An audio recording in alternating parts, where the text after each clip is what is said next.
Bab 235 Lehain, 6. Jangan lupa like dan subscribe, agar kami makin semangat upload lebih banyak. Aku mungkin akan mati. Eugene benar-benar berpikir begitu dari lubuk hatinya. Otot dada Molon membengkak dengan kencang, dan kebetulan menekan jalan napas Eugene. Eugene berjuang untuk melarikan diri, tetapi kekuatan yang menahannya berada di luar imajinasinya. Lengan Molon melingkari punggung Eugene, dan itu membatasi Eugene sampai dia tidak bisa mengangkat kepalanya. Perlahan tapi pasti, tubuh Eugene perlahan membentuk bentuk yang pas dengan otot Molon. Aku akan mati. Belum lagi dia tidak bisa bernapas, kekuatan yang membebani dirinya terlalu kuat. Eugene mulai kejang, dan pikirannya mulai redup, tetapi bahkan pada saat itu, Molon terus meneriakkan nama Hamel. Kepala Eugene terasa panas dan lembab. Itu karena air mata yang kental dan lengket mengalir ke kepala Eugene. Christina, kalau begini terus, Hamel bisa benar-benar mati, kata Anise. Dia tidak bisa lagi berdiri diam saat kehidupan layu dari Eugene. Apakah kamu pikir kamu benar-benar dapat menghentikannya dengan tangan kurusmu? Christina, cambuk yang tergantung di pinggangmu sepertinya alat yang sempurna untuk memukul kepala idiot itu. Jangan khawatir, bahkan jika kamu mengayunkan cambuk dengan sekuat tenaga, itu bahkan tidak akan meninggalkan goresan pada orang bodoh itu. Tapi saudari, bagaimana aku bisa begitu tidak menghormatinya ketika ini pertama kalinya aku melihatnya? Lihat, Christina, Hamel akan mati, seru Anise mendesak. Christina mengambil keputusan atas kata-kata mendesak Anise. Dia membentangkan jubahnya sebelum menarik cambuk, yang telah dipasang di pinggang dan pahanya. Setelah memutar beban di ujung rantai sekali di udara, dia mengarahkannya ke kepala Molon. Buk! Benturan daging pertemuan adamantium adalah benturan yang meresahkan, tetapi suara yang dihasilkan bergema di udara tidak sesuai dengan realitas situasi. Christina merasa sedikit gugup setelah memberikan pukulan, tetapi bertentangan dengan harapannya, dia terkejut melihat tidak ada satu goresan pun yang tersisa di dahi Molon, apalagi setetes darah. Hah! Meski begitu, serangan itu menghasilkan efek yang diinginkan. Molon sadar dan mengarahkan matanya yang berkaca-kaca ke arah Christina. Oh! Teriak Molon sekali lagi sambil meneteskan air mata sekali lagi. Lengannya terbuka lebar, dan tubuh lemas Eugene jatuh ke tanah. Setelah berjalan melewati sosok Eugene yang terkapar, Molon mendekati Christina. Halo, Tuan Molon Ruher. Mulai Christina. Christina Rogeris. Kamu benar-benar terlihat seperti Anise. Saya tidak bisa menyapa Anda dengan baik terakhir kali karena situasinya, kata Molon. Iya, jawab Christina sambil menatap dada Molon yang bidang dengan rasa takut di matanya. Ketika dia melihatnya mendekat dengan otot-ototnya yang menggeliat, dia tidak bisa tidak memikirkan bagaimana Molon telah merenggut nyawa Eugene. Sepertinya dia mendekatinya dengan ide yang sama. Hei, bodoh, seru Eugene sambil terhuyung-huyung berdiri. Eugene terbatuk beberapa kali sebelum menyulap bola mana, yang kemudian dia lemparkan ke belakang kepala Molon. Ledakan. Itu adalah proyektil kuat yang mengandung sedikit kekuatan, tapi itu bahkan tidak menyebabkan kepala Molon bergerak. Kenapa kau tiba-tiba memelukku seperti itu? Aku hampir mati karenamu, teriak Eugene. Hamel, seru Molon sebelum menghentikan langkahnya. Dengan senyum lebar, dia mengalihkan pandangannya antara Eugene dan Christina. Kemudian dia tertawa terbahak-bahak sambil meneteskan air mata yang tebal. Aku tidak menyangka bisa bertemu kalian berdua seperti ini. Jadi aku sangat senang melihat kalian berdua seperti ini lagi. Eugene tidak mungkin terus mengeluh ketika Molon tampak sangat senang melihat mereka, tertawa di saat yang sama dia menangis. Eugene menunjukkan ekspresi pahit sambil memijat punggungnya yang kaku. Apakah Anise ada di dalam dirimu? Molon mengarahkan pertanyaan itu kepada Christina. Christina berdiri, tertegun tak bisa berkata-kata. Pertanyaannya mengejutkannya, tetapi dia dengan cepat menenangkan diri dan mengangguk. Iya, aku senang bertemu denganmu, dan ini menyenangkan dan misterius, tetapi jika kamu tidak keberatan, maukah kamu mengizinkanku untuk menyapa Anise? Tanya Molon. Saya tidak memiliki file.net selalu di sini untuk Anda membawa cerita yang bagus.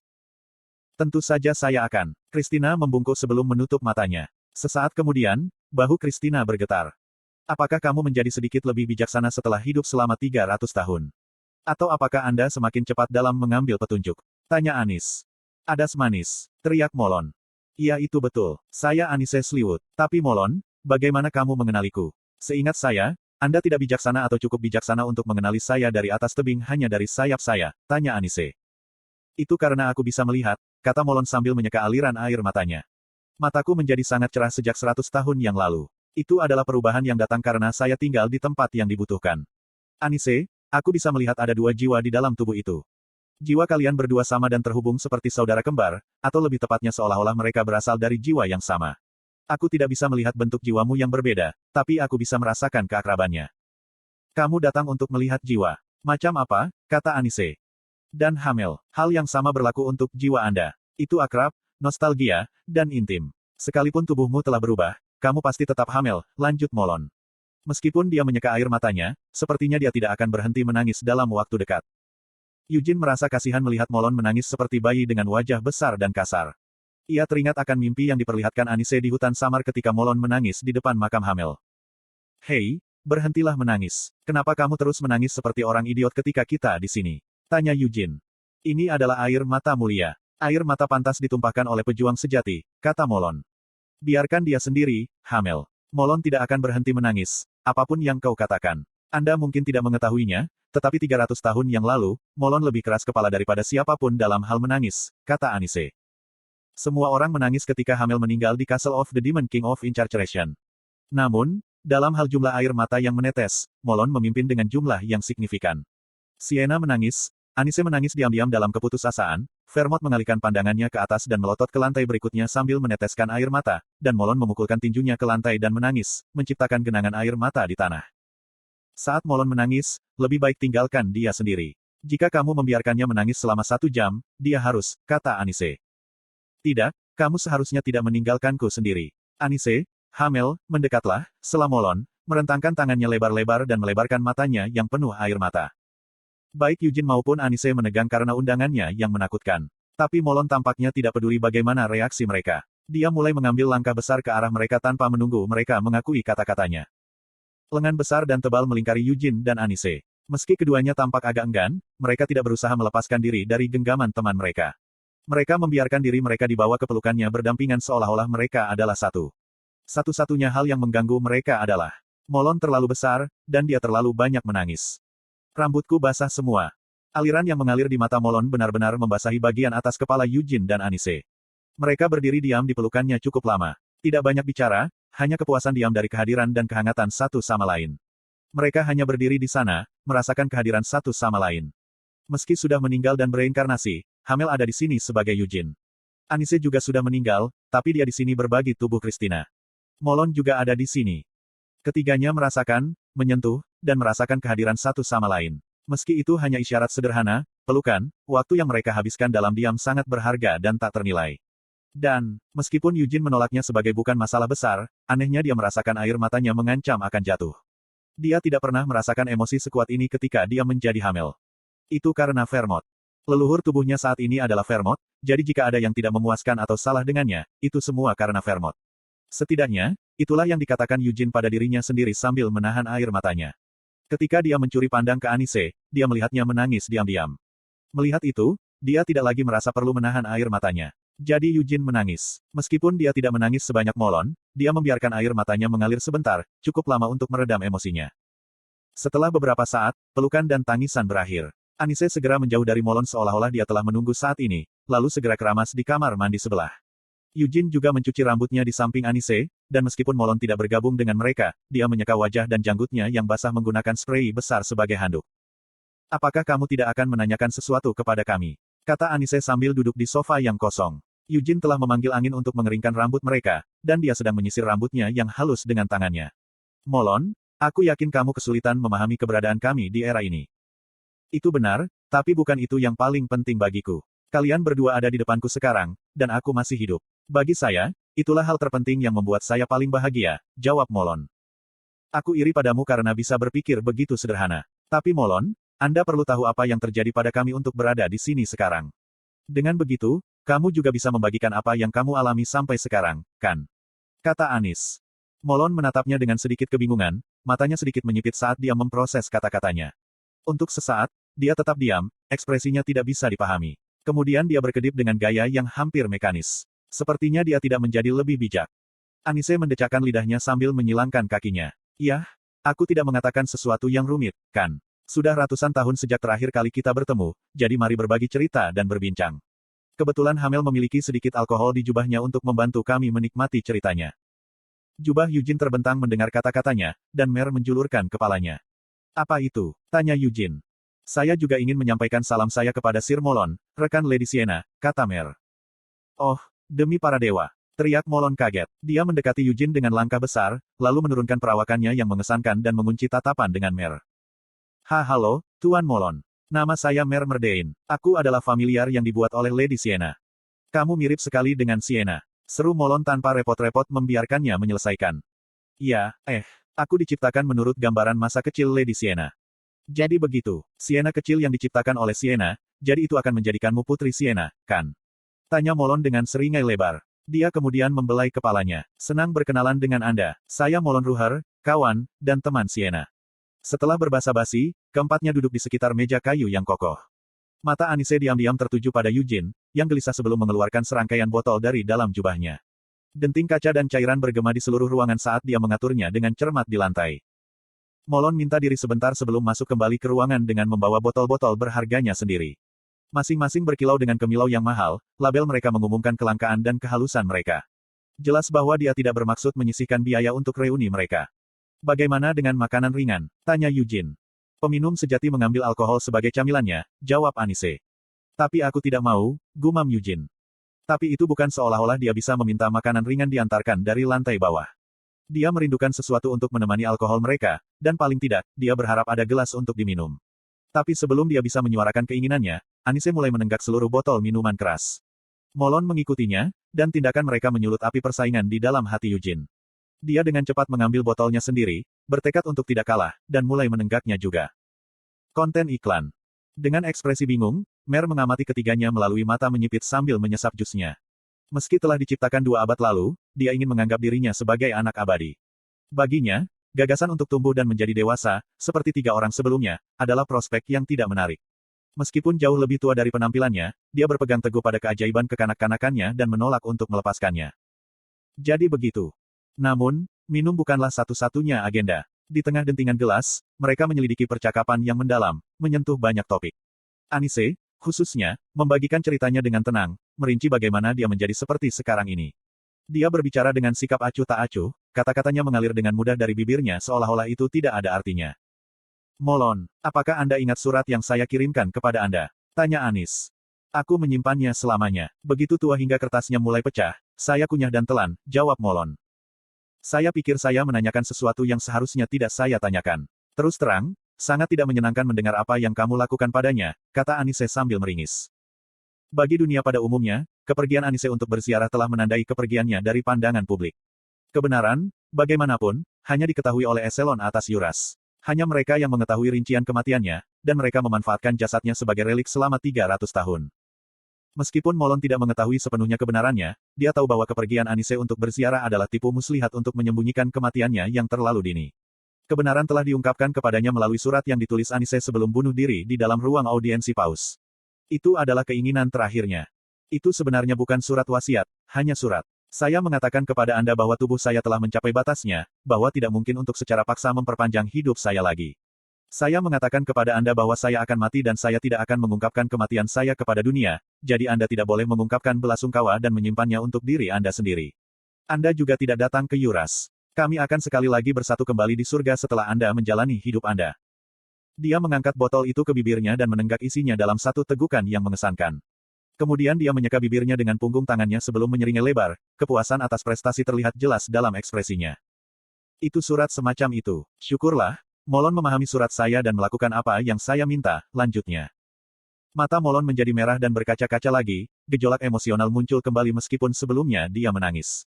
Kedalaman emosinya terlihat jelas dari cara dadanya naik turun setiap kali menarik napas. Tidak ada alasan untuk tidak melakukannya. Anise, Anda bertanya kepada saya dalam surat itu, bukan? Anda meminta saya sebagai teman, dan saya tidak mengabaikan permintaan teman-teman saya, kata Molon. Saya tidak memiliki file.net selalu di sini untuk Anda membawa cerita yang bagus. Saya menulis surat itu karena saya tahu Anda adalah orang seperti itu. Jika saya menghilang tanpa menulis surat, Molon, Anda pasti akan menyerbu Yuras, kata Anise. Aku akan melakukannya, kata Molon. Itu benar, dia akan melakukannya, dan dia tidak menyangkalnya. Eugene membagikan kisahnya sendiri tentang kematian dan kelahiran kembali, merinci keadaan yang menyebabkan reinkarnasinya. Saat dia berbicara, nama Sienna secara alami muncul, terkait erat dengan kisah kebangkitannya sendiri. Molon tetap diam, mendengarkan dengan seksama kata-kata Eugene saat dia menenggak sebotol alkohol lagi. Dia memahami gawatnya situasi, menyadari perlunya cerita itu diceritakan secara keseluruhan tanpa interupsi. Setelah mendengarkan cerita yang cukup panjang, Molon meletakkan botol alkoholnya. Aku pernah mencoba menemukan Sienna dulu sekali.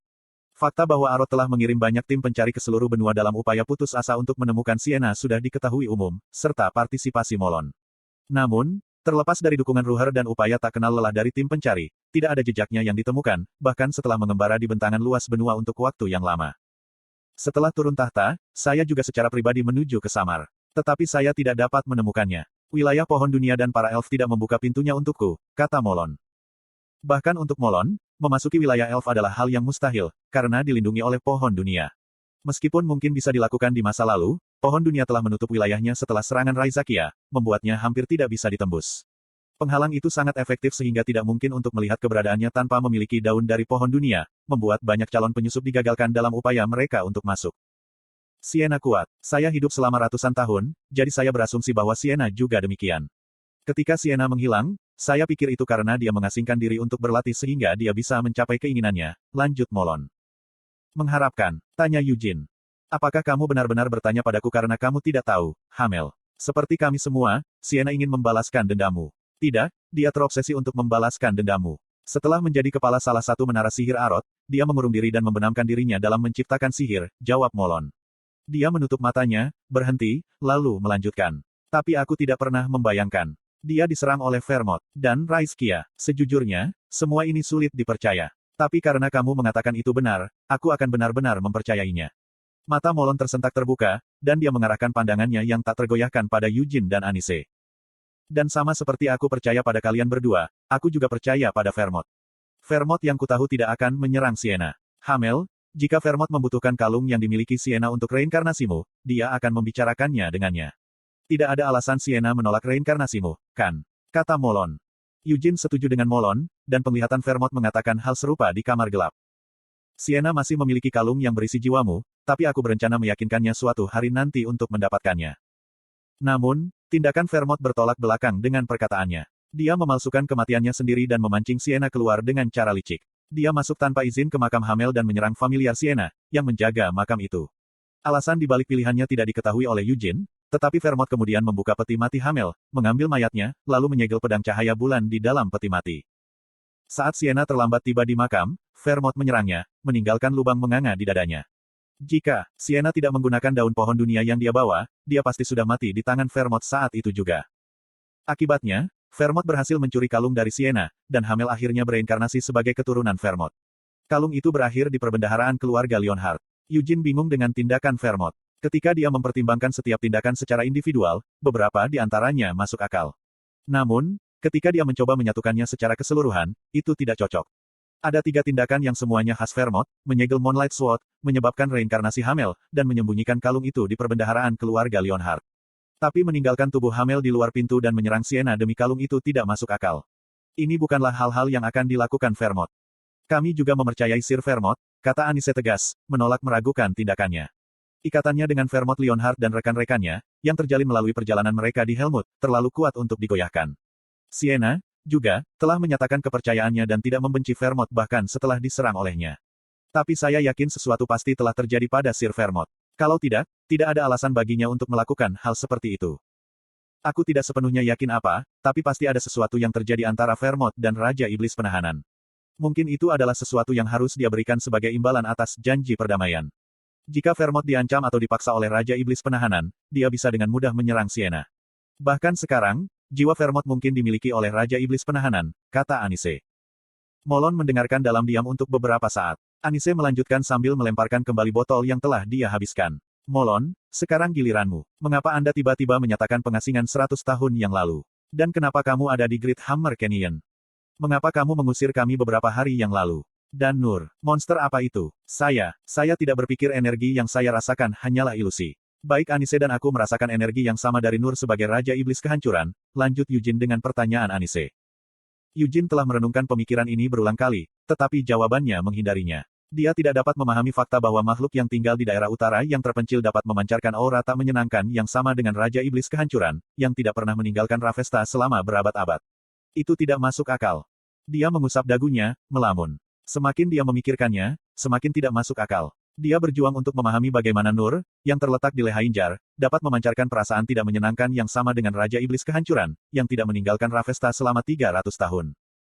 Hamel, Anis. Setelah keheningan singkat, Molon memanggil. 300 tahun yang lalu, aku adalah orang pertama yang bertemu Vermont di antara kita. Benar. Kisah itu diketahui oleh Eugene, yang telah dia dengar berkali-kali sebelumnya dari Molon di kehidupan sebelumnya. Vermont berasal dari kerajaan Ashal, yang terletak di sebelah Helmut. Namun, satu-satunya pencapaian penting yang dikaitkan dengan Ashal dalam sejarah adalah kebangkitan Vermont Leonhard, karena itu adalah kerajaan pertama yang jatuh selama penaklukan Helmut 300 tahun yang lalu. Beberapa orang yang selamat dari kerajaan telah ditangkap oleh orang-orang iblis dan dijadikan tawanan. Mereka dipindahkan ke Helmut, di mana mereka menjadi subjek percobaan bagi penyihir hitam, mainan para iblis, atau lebih buruk lagi, pengorbanan. Saat itu, mereka yang diperbudak oleh Helmut tidak pernah dibiarkan mati dengan damai. Kengerian yang terjadi di dalam tembok gelap Helmut terlalu mengerikan untuk dibayangkan.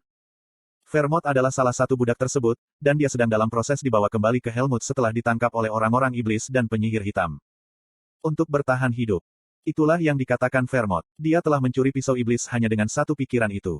Itu adalah pertama kalinya dia menggunakan pedang, tetapi dia berhasil membunuh puluhan setan dan penyihir hitam. Setelah itu, dia melarikan diri dari Helmut bersama para budak lain yang telah ditangkap.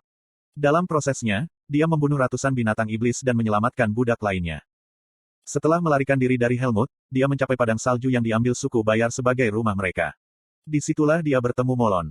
Aku bertemu Vermont sebelum salah satu dari kalian, dan aku bertarung bersamanya. Saya sudah menjadi pejuang pemberani, tetapi Vermont sudah menjadi pahlawan. Pada awalnya, tidak satupun dari kami adalah pahlawan, kecuali Vermont. Kami menjadi pahlawan setelah menghabiskan waktu dan bertarung bersama Vermont, kata Molon. Petik 2. Ya, kami benar-benar pahlawan. Meskipun tidak dalam bentuk atau bentuk yang memuaskan, kami menyelamatkan dunia. Namun, Hamel dan Anise, akhirmu sangat disayangkan.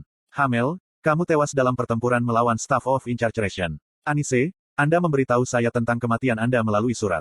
Sienna bersembunyi tanpa mengatakan yang sebenarnya kepada siapapun, dan Vermont. Mati, lanjut Molon. Dia tidak mati, gumam Eugene. Sebagai tanggapan, Molon mengosongkan botol lain. Itu mungkin benar, tapi kupikir Vermont sudah mati. Saya melihat tubuhnya sendiri, dan saya memindahkan peti matinya. Pada akhirnya, saya ditinggalkan sendirian. Sendirian, saya hidup untuk waktu yang lama. Sampai sekarang, katanya sambil meletakkan botol kosong di atas meja. Saya menganggap diri saya sebagai pahlawan, seorang pejuang. Jadi saya berharap untuk akhir yang sesuai dengan pahlawan dan pejuang. Sebagai Raja Ruher, saya tidak ingin mati dengan semua orang berkabung untuk saya, kata Molon. Merenungkan. Tubuh saya tidak menjadi tua, dan saya tetap kuat. Bahkan setelah usia 100 tahun, saya masih dalam masa prima sebagai seorang pejuang. Bagaimana saya bisa menggunakan kekuatan ini? Semua orang menyebutku pahlawan, tapi para pahlawan yang kusebut teman tidak lagi bersamaku di dunia ini.